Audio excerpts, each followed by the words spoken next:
हैं सिंगापुर के बारे में। तो सिंगापुर से रिलेटेड आपको सारी जानकारी मिलेगी। अगर आप सिंगापुर घूमने जाना चाहते हो या प्लान कर रहे हो तो प्लान करने में आपको हेल्प मिलेगी इस वीडियो के दौरान। अभी मैं आपको वीडियो पे ले जाता हूँ। अगर आप यहाँ पे देखो कि सिंगापुर एशिया में आता है और इस पॉइंट पे सिंगापुर है और ये इंडिया से करीब 5 घंटे की बाय एयर फ़्लाइट है। न्यू दिल्ली से हम सिंगापुर फ़्लाइट लेंगे तो बहुत सारी फ़्लाइट ऑप्शन मिल जाती हैं हमें। सिंगापुर के लिए डायरेक्ट फ़्लाइट मिल जाएगी, वाया फ़्लाइट मिल जाएगी थाईलैंड से या मलेशिया से या वियतनाम से। तो ये बहुत सारी ऑप्शंस आपको मिलती हैं सिंगापुर पहुंचने के लिए। तो दिल्ली से फ़्लाइट लेके आप सिंगापुर पहुंचते हो, इस दौरान आपको क्या क्या चीज़ें ध्यान रखनी है। सबसे पहले दिल्ली में फ़्लाइट लेने से पहले आपके पास सिंगापुर का वीज़ा होना चाहिए, क्योंकि बिना वीज़ा के आपको फ़्लाइट नहीं ले सकते। सिंगापुर का वीज़ा आपको फ़्लाइट में चढ़ने से पहले लेना पड़ेगा। जैसे आपने वीज़ा लेने के बाद आप दिल्ली गए, दिल्ली से फ़्लाइट ली और सिंगापुर पहुँचे। जब आप सिंगापुर पहुँचते हो तो आप वहाँ का एक ही एयरपोर्ट है जिसका नाम है सिंगापुर चंगी एयरपोर्ट। आपकी फ़्लाइट यहाँ लैंड करेगी और आप देख सकते हो कि ये जो एयरपोर्ट है एक साइड में है पूरे इस कंट्री के। यहाँ लैंड करने के बाद आपको इमिग्रेशन क्लियर करना है। आपका जो वीज़ा है वो उसकी चेकिंग होगी, आपका पासपोर्ट चेक होगा और इमिग्रेशन क्लियर करने के बाद आपको यहाँ से बाहर आना है एयरपोर्ट से। एयरपोर्ट से बाहर आने के बाद आपके पास ऑप्शंस हैं कि अगर आपने कोई टूर पैकेज बुक किया हुआ है तो जिस कंपनी से आपने टूर पैकेज बुक किया है वो कंपनी का कोई रिप्रेजेंटेटिव आपको यहाँ एयरपोर्ट पे लेने आएगा। तो एयरपोर्ट का जो अराइवल हॉल है, अराइवल हॉल के अंदर एक मीटिंग पॉइंट है जहाँ पे सब लोग आपको लेने आते हैं। नॉर्मली वो लोग हाथ में एक प्ले कार्ड, हम उसको बोलते हैं, हाथ में एक प्ले कार्ड लेके आएगा जिस पे आपका नाम या कंपनी का नाम जिसने आपका टूर बुक किया है वो लिखा होता है। उस रिप्रेजेंटेटिव के पास आपने पहुंचना है और वो आपको आपके होटल में लेके जाएगा। एक दो चीज़ें और ध्यान में देने वाली हैं कि इस एयरपोर्ट पे आप अगर लोकल सिम कार्ड ख़रीदना चाहते हो तो ये आप एयरपोर्ट से ले सकते हो। लोकल करेंसी बाय करनी है, आप थोड़ी बहुत ही करेंसी चेंज कर लो यहाँ पे, क्योंकि आपको शायद स्टार्टिंग में ज़रूरत पड़े पहले दिन। और अगर आपका टूर बुक नहीं हुआ है किसी ट्रैवल कंपनी से, आपने खुद टैक्सी लेके जाना है, तो आपको लोकल करेंसी ही चाहिए जो कि है सिंगापुर डॉलर। सिंगापुर डॉलर आप एयरपोर्ट से चेंज कराओ, टैक्सी वाला सिंगापुर डॉलर में ही आपसे पेमेंट लेगा। कुछ टैक्सी वाले आपके क्रेडिट कार्ड से भी चार्ज कर सकते हैं, या फिर आप यहाँ से मेट्रो ट्रेन लेके जा सकते हो या लोकल पब्लिक बस भी लेके जा सकते हो शहर के अंदर। लोकल ट्रेन, मेट्रो ट्रेन बहुत ही कन्वीनियंट है, पूरे सिंगापुर के अंदर फैली हुई है। तो मेट्रो ट्रेन का पास भी आपको एयरपोर्ट के अंदर से मिल जाएगा। लोकल बस की टिकट आपको बस के अंदर ही मिलेगी और उसके लिए आपके पास चेंज होनी ज़रूरी है।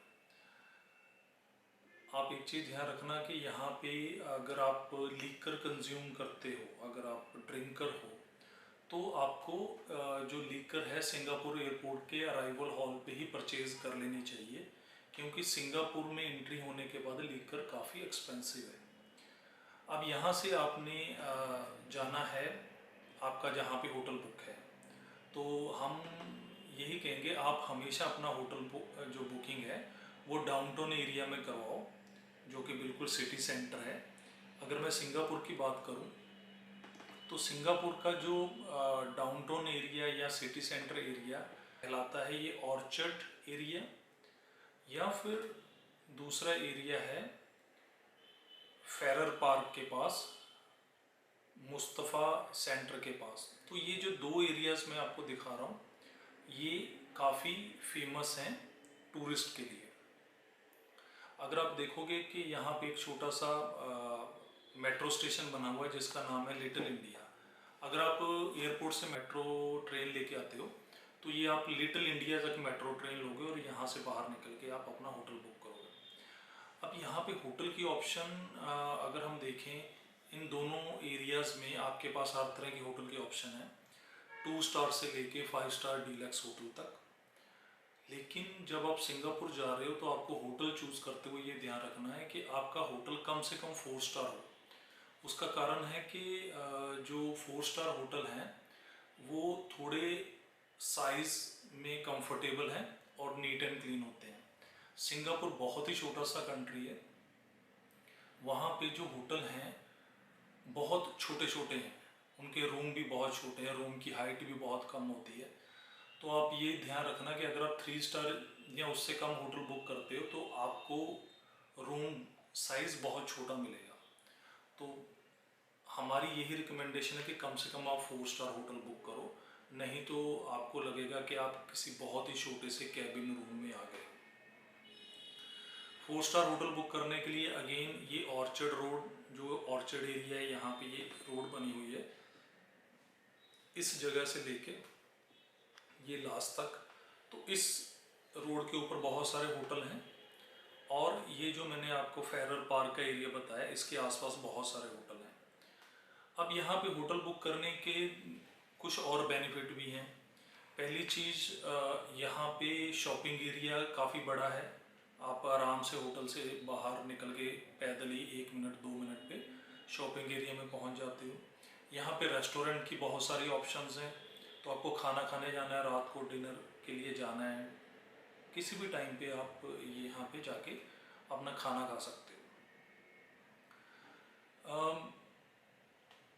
होटल चूज़ करने के बाद आपको जो ध्यान रखना है कि यहाँ पे होटल जो हैं आपको चेक इन देते हैं दिन में 3 बजे और चेकआउट होता है दोपहर को 12 बजे। तो आपकी जो फ़्लाइट है वो 3 बजे के बाद अगर आ रही है तो आप आराम से चेक इन कर जाओगे। लेकिन अगर आपकी फ़्लाइट सुबह आ रही है तो आपको होटल में वेट करनी पड़ेगी, आपको रूम इमीडिएटली शायद नहीं मिलेगा। होटल में चेक इन करने के बाद अभी आपका अगला स्टेप होगा घूमना फिरना, साइट सीइंग। तो साइट सीइंग के लिए आपके पास बहुत सारी ऑप्शंस हैं सिंगापुर में। सबसे पहली ऑप्शन अगर हम बात करें कि सिंगापुर का जो सिटी टूर है, एक बेसिक साइट सीइंग है जो आपको कर लेनी चाहिए। इससे क्या है कि आपको सिंगापुर के बारे में थोड़ा आइडिया हो जाता है। तो सिटी टूर में जो आपको मेजर अट्रैक्शन आपका गाइड लेके जाता है या आपकी कोच लेके जाते हैं, उनमें से एक है मर्लियन पार्क। एक तरह से एक पब्लिक पार्क है जहाँ पे लोग घूमने आते हैं, टूरिस्ट आते हैं। यहाँ पे आप कुछ हल्का फुल्का स्नैक्स भी खा सकते हो और अपना फोटोग्राफ्स ले सकते हो।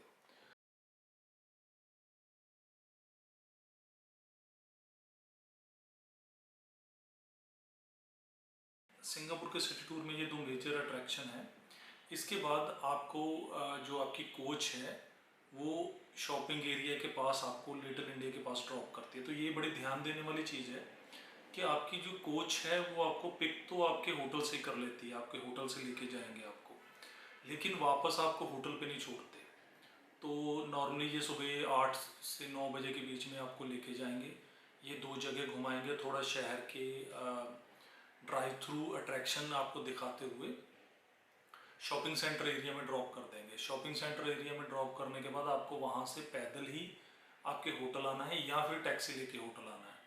तो ये बड़े ध्यान देने वाली चीज़ है जब भी आप टूर बुक करो। नॉर्मली वो आपको लिटिल इंडिया के एरिया के पास ड्रॉप करते हैं, तो अगर आपका होटल उस एरिया के आसपास है तो आप पैदल भी आ सकते हो और वहाँ पे आप शॉपिंग करके आ सकते हो, दोपहर का खाना खा के आ सकते हो, क्योंकि ये टूर जो है सुबह 9 बजे से लेके 1 बजे के बीच में होता है। इसके बाद आप वापस होटल में आके शॉपिंग करते हुए या खाना खाते हुए। इसके अलावा यहाँ पे और कौन सी अट्रैक्शन है, वो है ये संतोसा आइलैंड, जो कि आप देखोगे मैप पे ये थोड़ा शहर से बाहर बना हुआ है। इसका नाम देखते हैं संतोसा आइलैंड। आइलैंड मतलब समंदर में अलग एरिया बना हुआ है। मैप पे भी आप देखोगे कि ये अलग से एक आइलैंड है। संतोसा आइलैंड एक बहुत बड़ा पार्क है। यहाँ पे लोग घूमने आते हैं, सिंगापुर के लोकल लोग भी और टूरिस्ट बहुत ज़्यादा आते हैं। ये एक पूरे दिन की एक्टिविटी है, आप सुबह से लेकर रात तक ये आइलैंड घूम सकते हो। इस आइलैंड में बहुत सारी राइड्स, बहुत सारे साइट सीइंग, बहुत सारे शोज़ हैं। यहाँ तक आने के लिए आपने अगर टूर बुक करवा रखा है तो आपके होटल से आपका जो ड्राइवर है आपको संतोषा आइलैंड लेके आएगा, और ये करीब मुश्किल से आधा घंटा लगता है, आप शहर में कहीं पे भी आपका स्टे है। और यहाँ पे आने के बाद आपके पास संतोषा आइलैंड की टिकट्स होती हैं जिससे आप आइलैंड में एंट्री करते हो, प्लस आपके पास साइट सीइंग की टिकट्स होती हैं। तो आपके पास जो जो टिकट्स आपने बाय की हैं पहले से एडवांस में, ये मैं दोबारा बताऊंगा, एडवांस में बाय करके जाओगे तो आपको वहाँ पे लाइन नहीं लगनी पड़ेगी और आपका टाइम सेविंग होगी। तो आपने जो भी टिकट बाय की है उस टिकट को आप इंजॉय कर सकते हो, प्लस जो टिकट आपने नहीं बाय की और वहाँ जाके आपको लगता है कि ये शो देखना है या ये राइड करनी है, तो आप वहाँ जाके भी लाइन में ला के टिकट ले सकते हो। ये आइलैंड इतना बड़ा है कि आप पैदल नहीं इसको घूम सकते, तो इसके लिए आइलैंड ने आपके लिए फ्री शटल बसेस चला रखी हैं। बहुत सारी बसेस हैं जो आपस में एक जगह से दूसरी जगह आती जाती रहती हैं। इसके अलावा यहाँ पे एक छोटा सा बीच बना रखा है, सिलोसो बीच। ये बड़ा फेमस है, लोग यहाँ पे, क्योंकि सिंगापुर के आसपास जो पब्लिक बीच कोई ज़्यादा नहीं है, उनमें से एक ये सिलोसो बीच है। ये भी एक अच्छा अट्रैक्शन है अगर आपको रिलैक्स करना है, थोड़ा बहुत वाटर स्पोर्ट को यूज़ करनी है, या फिर आपको कुछ स्नैक्स या टी कॉफ़ी लेना है, तो यहाँ पे आप आराम से बैठ के थोड़ा खा पी सकते हो। इसके अलावा आप बाकी सारी राइड्स करो, लेकिन शाम को एक शो चलता है विंग्स ऑफ टाइम, ये आप ज़रूर देखो जब भी आप संतोषा आइलैंड जाते हो। ये एक sound, light and water show है। यहाँ पे लोग, अगर इस पिक्चर को आप थोड़ा सा ध्यान से देखो तो ये पब्लिक सीटिंग है, सामने आपके एक शो चल रहा है जो कि light, sound and laser show, water show, और इसके सामने यहाँ पे आगे सैंड पे ये लोग कुछ डांस परफॉर्मेंस भी देते हैं। तो ये काफ़ी फेमस है शो, देखना चाहिए। ये लास्ट शो है संतोषा के अंदर, शाम को करीब 8 साढ़े 8 बजे चलता है, और उसके बाद ये संतोषा आइलैंड की एक्टिविटीज़ बंद हो जाती हैं, ऑलमोस्ट बंद हो जाती हैं। अंधेरा हो जाता है और लोग अपना अपना होटल को वापस जाते हैं, अपने घर को वापस जाते हैं।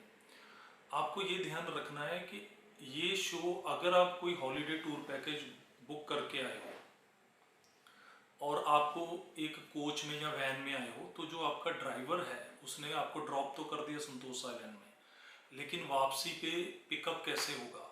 तो ये इतना बड़ा आइलैंड है, आप ड्राइवर को या गाड़ी को नहीं ढूंढ सकते। तो आपको, अगर ये शो देख रहे हो या नहीं देख रहे हो, इस शो के बिल्कुल पास में पार्किंग है जहाँ पे आपका ड्राइवर और गाड़ी वेट करती है आपकी, और जो ड्राइवर एंड गाड़ी है वो इस शो के ख़त्म होने से करीब आधा घंटा तक वेट करते हैं। उनको पता है कि ये शो लेट से शाम को 8:30 बजे ख़त्म हो गया, तो वो 9 बजे तक आपका वेट करेंगे।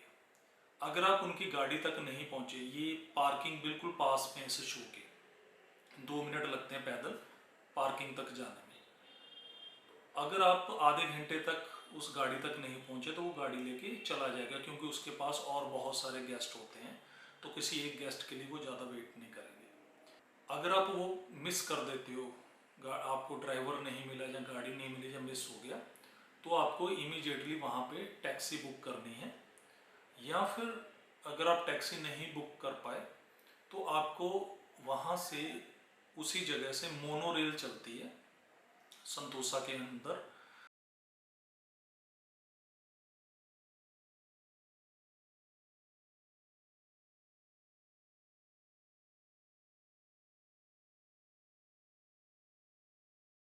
तो आप देखिए कि ये संतोषा है जहाँ पे मोनोरेल चलेगी, और यहाँ पे वीवो सिटी है। तो ये यहाँ पे दिखा रहा है 4 मिनट का रास्ता, मोनोरेल में ये और जल्दी हो जाता है 2-3 मिनट में।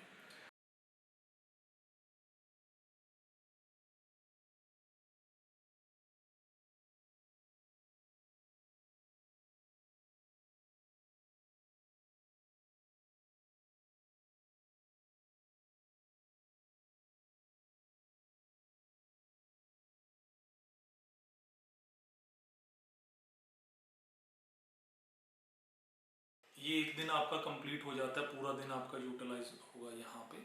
और क्या चीज़ें हैं वहाँ देखने वाले? Universal studio. तो संतोषा के अंदर ही एक नई अट्रैक्शन बन गई है, यूनिवर्सल स्टूडियो।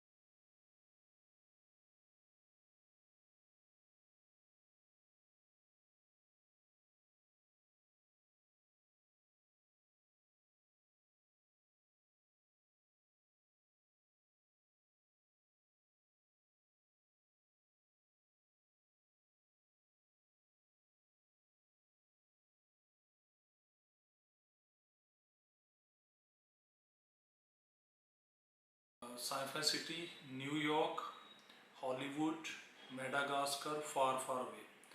तो ये 1 2 3 4 5 6 7 पार्क हैं जो आप घूम सकते हो। यूनिवर्सल टिकट के अंदर ये सारे पार्क्स इंक्लूड होते हैं। आपने एक बार टिकट बाय करनी है और ये सारे एरिया घूम सकते हो। अगेन इसमें ध्यान देने वाली चीज़ें हैं कि ये एक नॉर्मल टिकट आती है, एक fast track ticket, express ticket बोलते हैं जिसको। तो आप अगर नॉर्मल टिकट लेते हो तो थोड़ी लाइन लंबी हो सकती है किसी भी अट्रैक्शन के लिए। अगर एक्सप्रेस लेते हो तो वो छोटी लाइन होती है। इसके अलावा आप जो अगली अट्रैक्शन है वो उस पर चलते हैं हम। सिंगापुर में रहते हुए आप ये ज़ुरोंग बर्ड पार्क विज़िट कर सकते हो, जो कि एक एशिया में सबसे बड़ा बर्ड पार्क है। और इसके अंदर दुनिया के अलग अलग जगह से बर्ड्स ला के रखे गए हैं। तो इतनी बड़ी कलेक्शन है, आपको शायद एशिया में और कहीं ना मिले बर्ड्स की। तो ये वर्थ सीन है। और ये पार्क डे में ओपन होता है पूरा, और इसको आप 4 घंटे में कंप्लीट कर लेते हो। तो आप जब भी इसको प्लान करो आपके पास 4 घंटे होने चाहिए देखने के लिए। एक अट्रैक्शन है नाइट सफारी। तो इसके नाम से ही आप देख सकते हो कि ये एक तरह से ज़ू है, और इस ज़ू को विज़िट करने के लिए नॉर्मली लोग नाइट सफारी बुक करते हैं। मेन जो इवनिंग का शो है, जब थोड़ा अंधेरा हो जाता है तो लोग इसका यहाँ पे आते हैं और ये रात को ज़ू को देखते हैं। इसके अलावा आप जैसे थोड़ा फीडिंग भी कर सकते हो एनिमल्स को। और यहाँ पे अंदर रेस्टोरेंट बने हैं, तो ये शो खत्म होने के बाद आप डिनर करके वापस घर आ सकते हो। देन हमारे पास सिंगापुर में और चीज़ें देखने के लिए हैं। ये गार्डन बाय द बे एक मैन मेड गार्डन है, बहुत ही खूबसूरत बनाया गया है सिंगापुर में। इस गार्डन को 2 तरीके से बनाया गया, एक आउटडोर एक इंडोर। और इसके अंदर ज़्यादातर गार्डन की तरह हर तरह के फूल लगा रखे हैं। तो ये वर्थ सीन है, ऐसा गार्डन आपको शायद नज़दीक और कहीं ना मिले देखने के लिए। नज़दीक मीन्स इंडिया के आसपास या इंडिया में। और इसके लिए आपको कम से कम 2 से 3 घंटे चाहिए। तो सिंगापुर में एक देखने लायक अट्रैक्शन है, एक बहुत ही फेमस होटल है मरीना बे सैंड्स।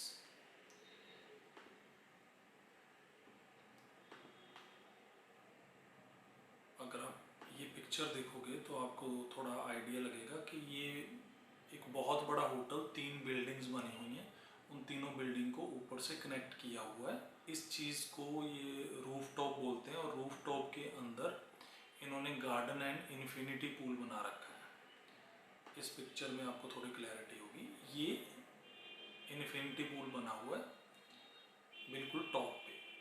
ये चीज़ देखने के लिए भी लोग जाते हैं वहाँ पे, क्योंकि नॉर्मली इस होटल में रहने की जो कॉस्ट है वो काफ़ी महंगी होती है। और जो लोग इस होटल में रहते हैं वो तो यहाँ रूफटॉप पे फ्रीली आ जा सकते हैं, लेकिन जो लोग नहीं रह रहे इन होटल में वो भी यहाँ पे जा सकते हैं। इसकी करीब $20 की टिकट है, और आप इसको विज़िट करने के लिए जा सकते हो। ये अच्छा एक स्पॉट है फोटोग्राफी के लिए, और यहाँ ऊपर चढ़ के आप इन्फिनिटी पूल प्लस सिटी देख सकते हो। इसके अलावा हमारे पास है सिंगापुर फ्लायर। सिंगापुर फ्लायर एक तरह से व्हील है जो ये गोल घूमता है, और इसके अंदर ये कैप्सूल्स बने हुए जिसमें बैठ के आप इसमें एंजॉय कर सकते हो। और ये कैप्सूल काफ़ी बड़े हैं, और एक कैप्सूल में करीब 28 लोग आ जाते हैं। टोटल ये 28 कैप्सूल हैं, हर एक कैप्सूल में 28 लोग बैठते हैं। और ये व्हील इतना स्मूथ और इतना वाइब्रेशन फ्री है कि इसके अंदर बैठने के बाद आपको नहीं पता चलता कि ये घूम भी रहा है या नहीं। और ये अट्रैक्शन आप अपने सिटी टूर वाला जो टूर है उसके साथ ऐड भी कर सकते हो, क्योंकि ये अट्रैक्शन सिटी टूर के दौरान रास्ते में आता है, तो आप इसको ऐड कर सकते हो। इसके अलावा इस कैप्सूल में आप स्पेशल डिनर या स्पेशल इवेंट भी कर सकते हो, क्योंकि इसमें 28 लोग आ जाते हैं, तो आप कुछ टेबल चेयर्स लगा के और 5-7 लोगों को साथ बिठा के एक स्पेशल पार्टी या स्पेशल इवेंट भी कर सकते हो, जैसे आप इस फोटो में देख रहे हो। सिंगापुर में एक और फेमस गार्डन है जिसको बोलते हैं बॉटनिकल गार्डन। ये जो लोग थोड़ा बॉटनिकल में इंटरेस्ट रखते हैं, पेड़ पौधों में, पत्तों में, तो उनको ये देखना चाहिए कि इसके लिए आपको करीब 4 घंटे चाहिए। एक और ऑप्शन है सिंगापुर क्रूज़। ये जो क्रूज़ है ये सिंगापुर से ही चलता है, और 3-4 क्रूज़ कंपनीज हैं जो सिंगापुर से क्रूज़ ऑपरेट करती हैं, और ये बहुत ही हाई फाई एंड बहुत लग्जरी क्रूजेज़ हैं। तो अगर आप इंडिया में हो और बाहर घूमने जाना चाह रहे हो क्रूज़ पे, तो सबसे नज़दीक जो क्रूज़ है वो सिंगापुर में ही आपको मिलता है, और ज़्यादा ऑप्शन मिलती हैं। सिंगापुर के बिल्कुल पास में जो कंट्री है वो है इंडोनेशिया। ये सारे आइलैंड्स जो आप देख रहे हो ये सारे इंडोनेशिया के आइलैंड्स हैं, और जो सबसे नज़दीक आइलैंड है सिंगापुर के पास वो है बाताम आइलैंड, इंडोनेशिया का। तो आप सिंगापुर में रहते हुए यहाँ पे फेरी लेके, जो कि करीब 1 घंटा लगाती है बाताम आइलैंड तक जाने के लिए, फेरी लेके बाताम आइलैंड जा सकते हो अगर आपके पास टाइम है। पूरे दिन की एक्टिविटी यहाँ पे बाताम आइलैंड में अराइवल वीज़ा है, शायद $10 या $20 लेते हैं वो आपको, और फेरी की शायद $10 की टिकट है। बाताम आइलैंड एक टूरिस्ट फ्रेंडली आइलैंड है, और यहाँ पे आप शॉपिंग, रिजॉर्ट, फूड, ये सारी चीज़ें कर सकते हो। सिंगापुर कब जाना चाहिए सीज़न वाइज, तो मैं यही कहूँगा कि सिंगापुर एक कोस्टल कंट्री है, तो यहाँ पे सीज़न एक तरह से गर्मी में आप अवॉइड करो, क्योंकि गर्मी में मीन्स मई, जून, जुलाई थोड़ा अवॉइड करो, थोड़ा सा गर्म होता है। अदरवाइज सिंगापुर सारा साल विज़िट करने के लिए अच्छा है। और सिंगापुर कम से कम आपको 3 रातें 4 दिन का टूर जरूर करना चाहिए, क्योंकि इससे कम अगर आप जाओगे तो सारा सिंगापुर आप नहीं देख सकते। कुछ लोग सिंगापुर के साथ मलेशिया का टूर भी करते हैं। अगर आप मैप पे देखोगे तो ये सिंगापुर के पीछे ये जो जगह है ये पूरा एरिया मलेशिया है। तो आप सिंगापुर से फ्लाई करके मलेशिया भी जा सकते हो। यहाँ पे कुआलालंपुर है, करीब आपकी 40-50 मिनट की फ़्लाइट है ये। और अगर आप इंडिया से सिंगापुर आए, सिंगापुर से कुआलालंपुर गए, कुआलालंपुर से वापस इंडिया जा सकते हो। तो कुछ लोग ये दोनों आइलैंड्स इकट्ठे भी कवर करते हैं। और अगर आप सिंगापुर से कुआलालंपुर बाय रोड जाना चाहते हो वो भी पॉसिबल है। उसके लिए आपको करीब 8 घंटे लगेंगे सिंगापुर से कुआलालंपुर तक पहुँचने में। और कुआलालंपुर जाने के लिए आपको इंडिया से पहले से वीज़ा लेके चलना पड़ेगा। ऐसा नहीं है कि आप सिंगापुर का वीज़ा लेके सिंगापुर गए और वहाँ पे मन किया कि आप मलेशिया जाना चाहते हो, तो ऐसा पॉसिबल नहीं है, क्योंकि मलेशिया ने अभी अराइवल वीज़ा देना बंद कर दिया है। तो आपको पहले से दोनों वीज़ा लेके आना है, फिर आप मलेशिया जा सकते हो।